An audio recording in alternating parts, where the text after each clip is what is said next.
This video is brought to you by my two books, Practical Music Theory for the Rock Guitarist and The Blues Guitar Bible. Want to learn about modes, harmony, scales, chord substitution and keys? Or maybe you're interested in supercharging your blues guitar rhythm and lead chops. Whatever you're interested in, I guarantee you will be hitting the fast lane to progress with either of these works. Both feature video demonstrations and tutorials, loads of tabs and jam tracks to play along with, and I promise you, everything is explained in crystal clear plain English. Check out the links in the description for more details.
Hello chaps, welcome once again to John Robson Guitar Tuition.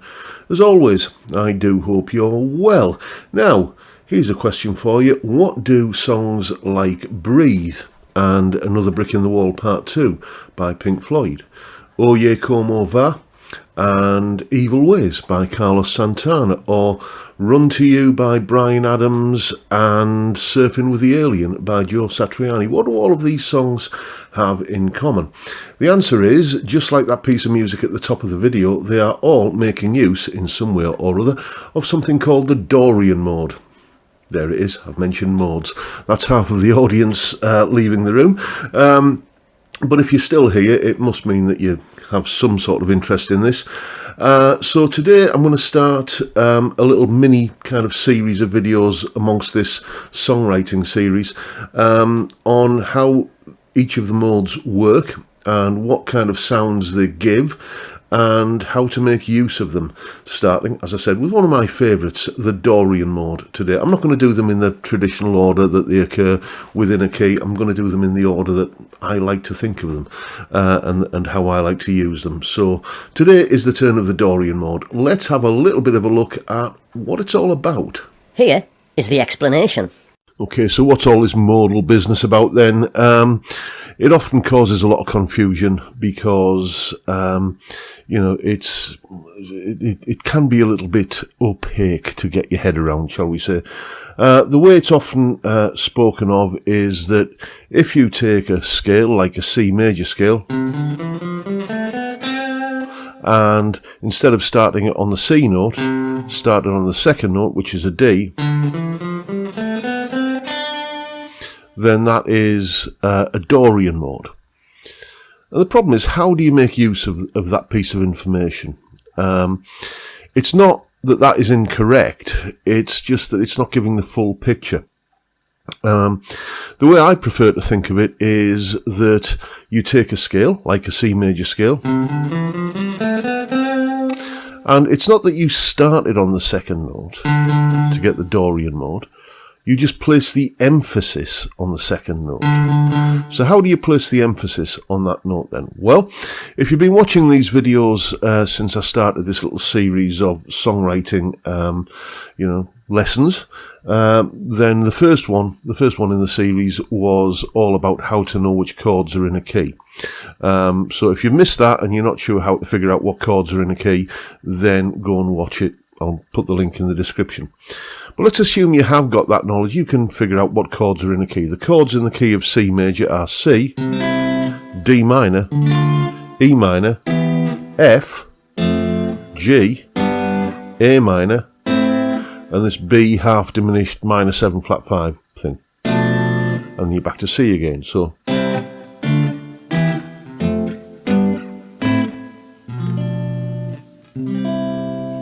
like that. Those are the chords in the key of C major. And you can hear that when you reach that C major chord, it quite happily settles there. That is the tonic chord, after all. What you do when you're playing a mode is you shift the focus away from that chord. And what I did in that piece of music at the top of the video was I used some combination of those chords there. All the chords I used were from the key of C major. But instead of making everything resolve to and sound like all roads were leading back to the C chord, I chose D minor instead. Okay, so you can do that. You can take the chords that are in the key and not necessarily base your tonality, as it's called, on the tonic chord, the C chord. What I played in that piece of music was a D minor chord. So starting on the 2 chord, the chord based on the second note of the scale, that's always a good way to establish that in the listener's ear as the reference point. And then I just kind of played D minor, then dropped the bass note down to a C, then went to a G chord, but with a first inversion with the B note in the bass, to just a regular G chord. So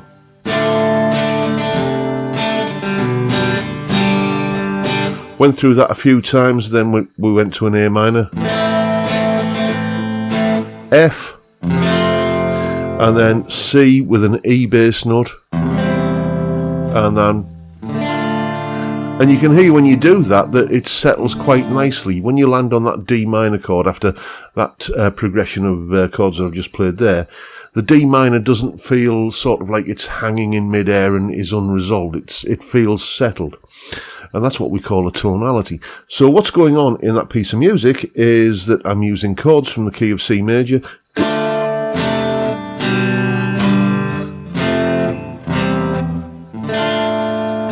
like that, but D minor is where I'm placing the emphasis in the chord sequence.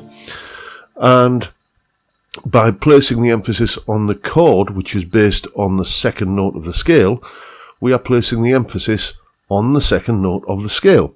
That is what the Dorian mode is, when you take a major scale and shift the focus away from the tonic chord and make it one of the other chords. And you know that if you're focusing on the second chord in the scale, the 2 chord, that is the Dorian mode. And then how you play over that is very simple. You just think, well, okay, this has got an overall feel of D minor, so I'm going to use a D minor pentatonic.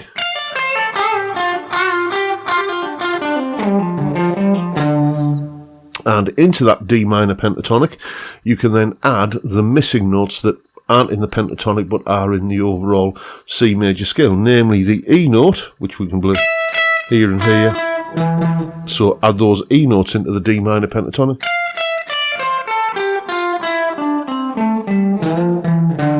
And the B note, which we can find here and here. So now, some people would say that that is exactly the same thing as a C major scale starting on the second note, and technically they would be correct. but it's about how you perceive it. If you're perceiving it as being a bunch of licks based around a D minor pentatonic, you will naturally tend to resolve into, notes that are appropriate for that D minor tonality, like the D note or the F note or the A note, the notes that are in the chord. And then you just sneak in the additional notes, the E and the B, as sort of as garnish, basically. So, instead of what might be a pentatonic like that, you can go like that, okay? I'm still thinking about that overall D minor tonality there as I'm playing the lead part, and I can just slip in the extra notes as and when my ear tells me that they would be appropriate. That's very much how I think in terms of modes, and I do like the Dorian mode, as I said earlier, quite a lot, because it's got that kind of minor thing going on, but it's just a little bit different from being in a strict minor key, so where you'd have like D minor, C, B flat, like this kind of.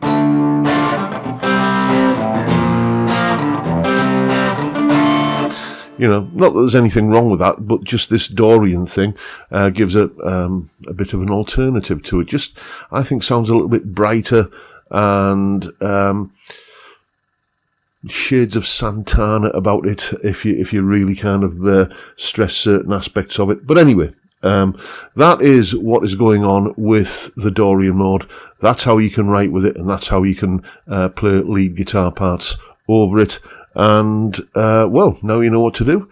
Go away and have some fun with it. And as always, you'll find a full tab for that piece of music that we kicked off the video with in both Guitar Pro and PDF formats, along with a clip of me playing it, that explanation you've just seen there, and a jam track to play along with yourself. That is all, as usual, up on my Patreon page. There's the address, and the link is in the description. As I'm sure you know by now, it's $3 or £3-ish, depending on the exchange rate, per month, and you get access to all of these additional goodies and resources that go along with these YouTube videos. And of course, a massive, massive heartfelt thank you to everyone who supports me in that or any of the other ways, all of which are also down there in the description, including the Tier 2 Patreon membership, where you get all that stuff, and you also get a twice monthly hangout with me and the other Tier 2 supporters on Zoom, and some extra video content that I put up there at the moment on a weekly basis, but that's only going to go in one direction.